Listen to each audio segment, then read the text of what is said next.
রাজধানীর সরকারি তিতুমীর কলেজকে বিশ্ববিদ্যালয়ে রূপান্তর সহ ৭ দফা দাবিতে শিক্ষা প্রতিষ্ঠানটির আন্দোলনরত শিক্ষার্থীরা গণ অনশন কর্মসূচি অব্যাহত রেখেছেন। আন্দোলনরত শিক্ষার্থীরা কলেজের ফটকের সামনে অবস্থান নিয়ে এই কর্মসূচি পালন করছেন। তারা বলেন, সরকার তাদের আন্দোলন ভিন্ন দিকে নেয়ার চেষ্টা করছে। আন্দোলন থেকে ফেরার কোনো সুযোগ নেই।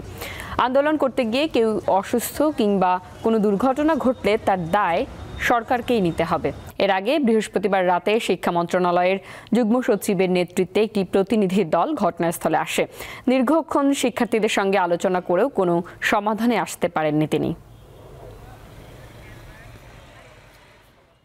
আমাদের মূল দাবি হচ্ছে তিতুমীর বিশ্ববিদ্যালয়, আর এই দাবিকে কেন্দ্র করে আমাদের ৭ দফা দাবি যেটা দেওয়া হয়েছে।